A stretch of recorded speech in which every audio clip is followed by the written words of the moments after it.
Hello, bonjour, bonjour, bonjour.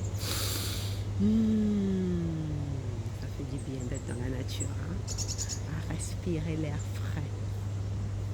Ouais, le temps se rafraîchit, hein, le temps se rafraîchit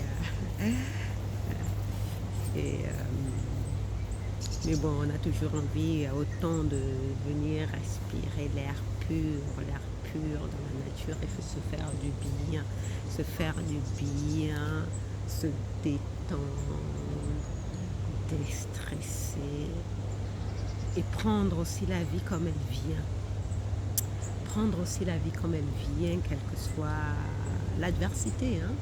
L'adversité ambiante, parce qu'avec la rentrée, on sent les tensions, on sent la grogne pour tous les sujets, hein, que ce soit sur cette dictature sanitaire qui est en train de s'installer, que ce soit dans le domaine de l'emploi, ou la tension que les autorités mettent sur les entreprises, hein, avec les nouvelles lois, là, ça crée aussi des tensions sur les employeurs eux-mêmes qui le mettent sur leurs employés, leurs salariés. Et ça crée un climat vraiment, on va dire peut-être délétère, hein. Hein, moi je le sens dans l'entreprise, comment les gens sont tendus, alors que d'habitude, hein, l'ambiance était bon enfant, on sourit les uns les autres, on se fait des blagues, mais là on sent que vraiment les gens sont tendus, les gens sont tendus. Et, euh, et moi j'en fais partie, hein, j'en fais partie de toutes ces personnes qui subissent cette tension-là. Et on a le piège qu'il peut y avoir, c'est de vouloir se laisser, se sentir impuissant et se dire, bah, de toute façon, on n'y peut rien, c'est comme ça. Alors que c'est justement au moment où les choses commencent à devenir encore plus dures, plus où la tension commence à se faire plus intense, c'est à ce moment-là, moi j'en sais quelque chose, hein, j'en sais quelque chose, comme je dis toujours, les schémas se répètent, hein, c'est une éternelle répétition la vie, hein, et dans nos vies privées aussi, les schémas se répètent. C'est à nous d'être conscients, de voir qu'est-ce qui est en train de se répéter et quel est l'appel, quel est le message qui nous est livré à travers cette répétition. C'est un appel de phare de l'univers, hein, pour nous appeler à être plus attentifs, à être plus vigilants. Parce que la plupart d'entre nous, nous sommes très, très distraits. Nous sommes vraiment très distraits. Je vais te raconter une histoire que j'ai lue dans un livre, un super livre qui s'appelle L'obstacle et les chemins. Et ce livre-là, moi, ça me donne du courage, ça me donne de l'espoir, ça me permet de voir l'avenir d'un œil beaucoup plus positif malgré les apparences. Et dans ce livre, dans ce livre, on- qui s'appelle L'obstacle, et je ne sais plus qui est l'auteur, hein, il te faudra taper sur Google. Je ne sais plus qui est le nom de l'auteur. Et le titre du livre, c'est L'obstacle et le chemin. Et donc, on raconte l'histoire d'un roi qui en avait du mal à voir. Son peuple était devenu fainéant. Hein, son peuple était devenu fainéant et il en avait assez de voir ce peuple qui s'était laissé aller à la fainéantise. Hein. Et du coup, comme à l'époque, les villes, il y avait des portes, hein, à une certaine heure donnée, on fermait la porte, il y avait des gardes pour garder les villes. Donc, lui, et si tu voulais aller à l'extérieur de la ville, bah, c'est la journée que les portes étaient ouvertes et il y avait des heures en fait. Et donc, il avait mis un gros rocher, il avait fait poser un gros rocher à l'entrée de la ville, ce qui fait que les citadins Quand ils ont vu ce gros rocher, ils ne pouvaient plus sortir de la ville. Et plutôt que de trouver, de chercher des solutions pour pouvoir enlever ce rocher, ils se sont mis à maudire le roi, à l'insulter, à le traiter de tous les noms possibles et imaginables. Bon, il y a certains un peu courageux qui essayaient d'enlever le rocher, mais il était tellement lourd qu'ils se sont découragés, qu'ils l'ont laissé tomber. Et un jour, il y a un paysan qui arrive dans la ville, parce que quand il y a les gens de l'extérieur qui peuvent venir, il y a des gens de la ville qui peuvent sortir. Donc là, c'était un paysan qui arrivait dans la ville et qui a vu ce gros rocher, mais lui, il voulait rentrer dans la ville. Et qu'est-ce qu'il a fait? Il a regardé, il a essayé, il a tenté, et il a réfléchi, il s'est dit, tiens, il y a un moyen plutôt que de m'acharner à pousser ce truc. Ce que je vais faire, il a imaginé un système de levier. Un système de levier avec un pied de biche. Et à ce moment, il a opéré, hein, il est allé dans la forêt, il a construit ce bois, ce système de levier qui lui a permis de déplacer ce gros rocher. Et sous le gros rocher, qu'est-ce qu'il y avait? Il y avait un trésor. Et au-dessus du trésor était écrit un mot: l'obstacle est le chemin. Donc cette histoire, c'est un conte initiatique, hein, pour rappeler que c'est pas parce qu'il y a un obstacle que la vie s'arrête. En fait, c'est justement par cette adversité, par tout ce qu'on vit, qu'il faut justement se mettre à réfléchir, à être plus attentif, à essayer de trouver les solutions. Parce que nous, notre erreur qui se passe souvent, l'erreur que nous commettons souvent, ça va pas être très long, parce que souvent quand je laisse mon téléphone exposé dans cette position sous le soleil, ça s'éteint parce que c'est en surchauffe. Donc ça va pas être très long ce lit solo. Donc oui, souvent nous nous laissons décourager, nous nous laissons submerger par les événements, et nous ne voyons que le problème. Nous ne voyons que le problème, et nous ne voyons que l'obstacle. Moi la première. Et ces derniers temps, je réfléchis beaucoup, je vois tout ce qui est en train de se passer autour de moi, et je me dis, qu'est-ce que ça veut dire? Moi, c'est des questions que je me pose toujours. Quand je vois que les choses se répètent, et surtout que ça s'acharne, ça persiste fort, et que ça devient vraiment un obstacle à mon épanouissement, à ma liberté, je me dis, qu'est-ce que ça signifie? Pourquoi c'est aussi pressant? Pourquoi ça crée autant de tension en moi? Qu'est-ce que ça signifie? Quel est le message qu'on veut me faire passer que je ne vois pas? Et toi aussi, je t'invite à faire pareil. Si avec tout ce qui se passe, tu sens qu'il y a des choses qui ne vont pas, et tu te sens acculé, tu te sens sous pression, tu te sens sous tension, tu te sens même anxieux, pose-toi la question, qu'est-ce que tu ne veux pas voir? En fait, c'est ça, pour moi, c'est ça. Moi, c'est ça qui me libère l'esprit, qui me permet de me détendre et de voir. Et je me dis, non seulement je me dis, mon mantra favori, c'est ceci aussi passera, ça c'est mon mantra favori, ceci aussi passera, mais souvent, et ça m'est souvent arrivé dans mes relations de couple, parce que je parle souvent de couple. Ça m'est souvent arrivé dans mes relations de couple. Quand j'ai fait de mon mieux, comme je le dis toujours, je pense souvent que je fais toujours de mon mieux quand je suis en relation. Pour la simple raison que je suis une amoureuse née. Je suis une amoureuse née. Et mes sœurs se moquent de moi, mes sœurs se moquent gentiment de moi en me disant que Sylvie, toi tu es amoureuse de l'amour. Pour la simple raison que je suis une amoureuse née. Donc quand je suis dans une relation, j'aime sincèrement. Je donne mon amour sincèrement. Mais sauf que, comme je disais dans un épisode précédent, comme je choisis mal mes partenaires, ça se passe mal. Et ces derniers temps, donc dans les 2 dernières relations que j'ai eues, puisque la dernière, celle d'il y a 10 ans, c'était pour mon saut quantique. Ces derniers temps, quand les choses se passent mal, je me pose la question, qu'est-ce que je ne veux pas voir? Qu'est-ce que je ne veux pas voir? Qu'est-ce qui m'a échappé?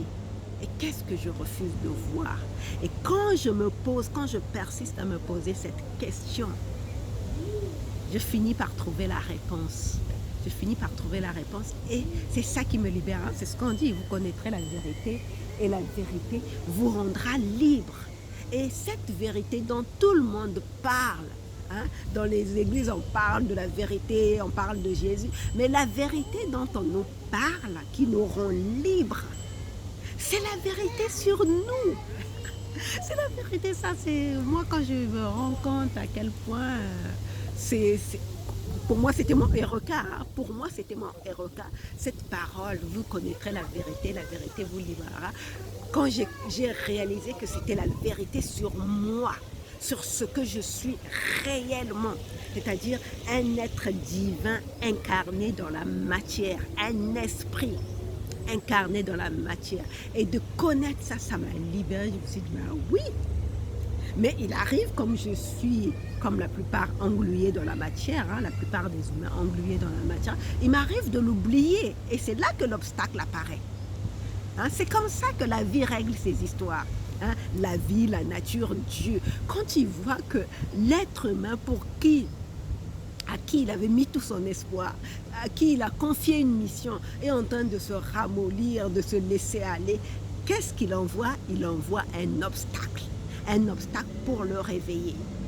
Et dans nos relations de couple, moi souvent c'est dans la relation de couple, quand ça m'arrive, je me pose la question, je me demande, mais qu'est-ce que je refuse de voir? Qu'est-ce qui se passe? Sur quoi je n'ai pas été assez attentive? Ou sur quoi j'ai été complaisante? Souviens-toi du livre solo sur lequel je disais, nous sommes complaisants. Qu'est-ce que je refuse de voir ou sur quoi j'ai été complaisante?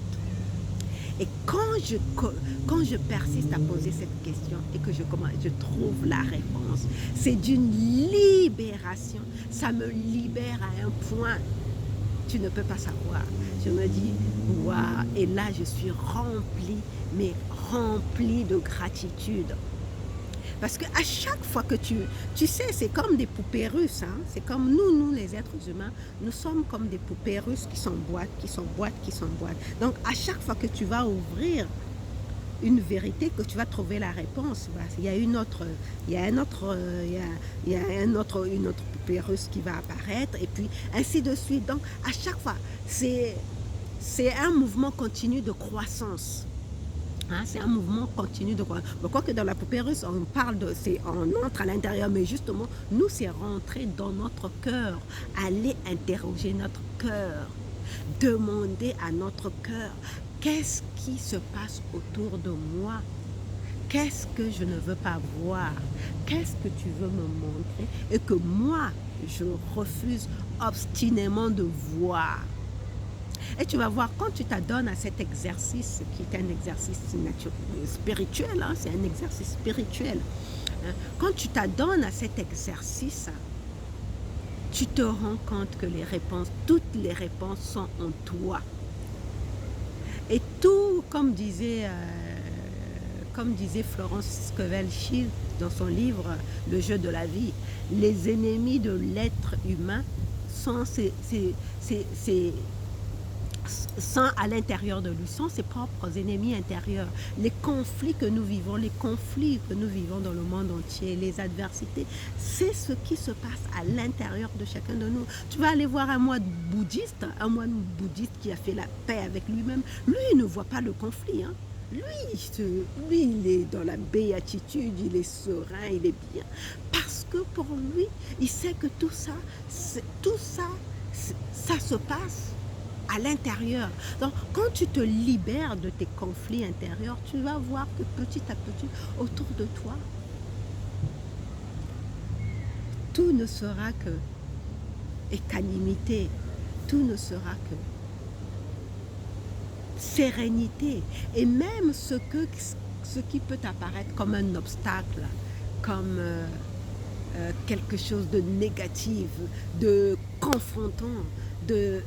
Pour toi, tu vas te dire, mais waouh, waouh, mais la solution, elle est là, c'est ça. Et moi, c'est ce qui m'est arrivé dans ma dernière relation. Dans ma dernière relation, je me mettais martel en tête, je ne comprenais pas ce qui se passait, pourquoi ça se passait aussi, pourquoi c'était aussi compliqué. Et quand je me suis mis en moi-même, il y a un petit papillon là, c'est ça. Quand je suis rentrée en moi-même, comme le petit papillon, quand je suis rentrée en moi-même et que je me suis mise à interroger mon être intérieur, là, quand j'ai trouvé une réponse, ça m'a fait waouh, mais c'est ça, c'est ça, c'est ça, la réponse, elle est là.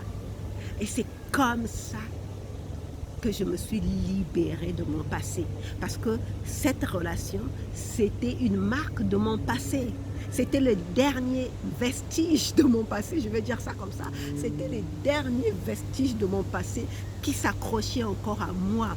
Et donc, quand je suis rentrée en moi-même et que j'ai commencé à interroger mon être intérieur, pour certains qui préfèrent dire Dieu, à interroger Dieu, que j'ai trouvé la réponse. Je me suis sentie tellement libérée, tellement libre, tellement bien, que j'ai dit, waouh, c'est tout simplement génial. Aujourd'hui, là où je me retrouve, je n'ai plus aucune attente quelconque. Je sais qu'au moment opportun,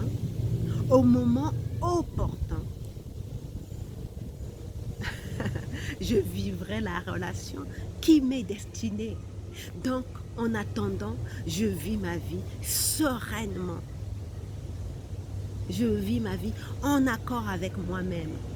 J'essaie le plus souvent, bien sûr, de méditer parce que j'aime être en accord avec moi-même, de méditer, de m'instruire, bien sûr. Je lis beaucoup aussi. Je lis beaucoup. J'essaie de comprendre la dynamique des événements. Je me pose beaucoup de questions. Et souvent, les réponses, je les trouve en moi-même. Ça me fait penser à Neil Donald Walsh dans son livre « Conversation avec Dieu ». Et c'est la voix qui est censée être la voix de Dieu là-dedans, lui disait que pose la question et tu trouveras la réponse peut-être dans le prochain journal, peut-être dans le prochain synopsis d'un film que tu vois, à la prochaine personne que tu vas rencontrer. Et souvent, moi, c'est ce que j'ai remarqué. Quand je me pose des questions, et surtout dans des périodes de grosse tension,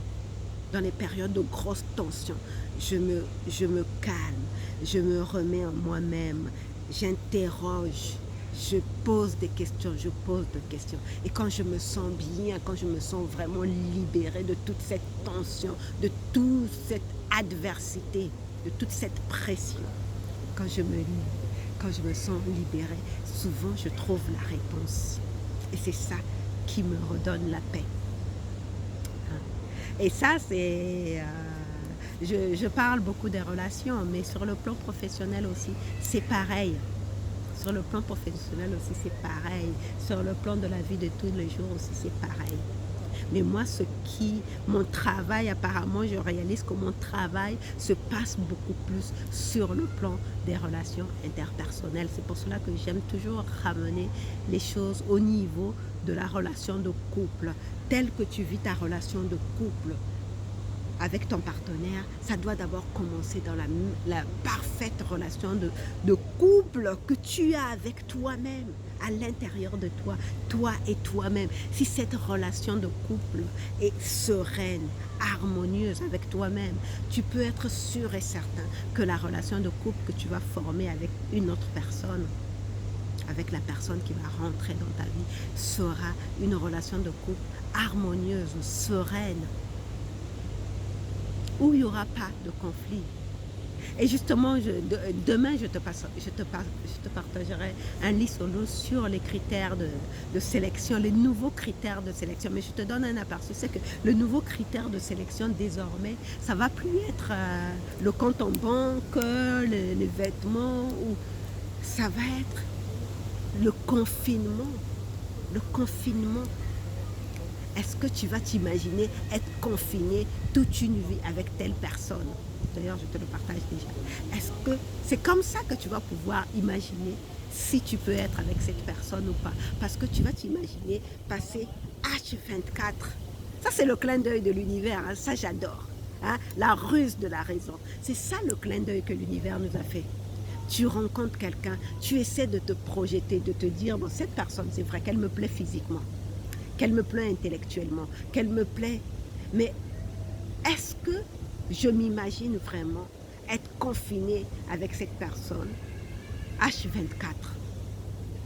Et comment ça va se passer? Ça va être pour toi le meilleur baromètre pour pouvoir décider de sauter le pas. En tout cas, si tu es une personne qui travaille en conscience, pas juste quelqu'un qui veut juste avoir de la compagnie. Si tu es une personne qui travaille en conscience, qui veut te libérer du passé, des conflits, des paradigmes, des vieux schémas, tu vas regarder, tu vas choisir la personne qui vient à toi en t'imaginant, en essayant tout simplement en quelques secondes de t'imaginer confiné avec cette personne H24. Est-ce que tu auras envie de passer le reste de ta vie avec cette personne? Ça, c'est la question à laquelle tu vas vouloir répondre. Bon, je te laisse là aujourd'hui. On se retrouve demain pour un autre lit solo dans la nature parce que là, j'ai mes 2 jours de congé. Donc, je vais profiter de venir dans la nature pour venir m'aérer un peu. Et je crois que je vais souvent faire ça. Mais bon, les jours où j'ai des longues journées, ça ne va pas être possible de le faire dans la nature. Mais sinon, les jours où je suis en congé, je viendrai le faire dans la nature. Allez, bisous, prends bien soin de toi et fais toujours très très attention à tes vibrations. Élève tes vibrations en même temps que la Terre est en train d'élever ses vibrations parce que ce n'est que comme ça que tu pourras te sentir libre, libre, quelle que soit l'adversité autour, quelles que soient les tempêtes autour. Ce n'est que comme ça que tu te sentiras de mieux en mieux chaque jour qui passe. Bisous, bisous. En tout cas, c'est ce que je te souhaite. Bye.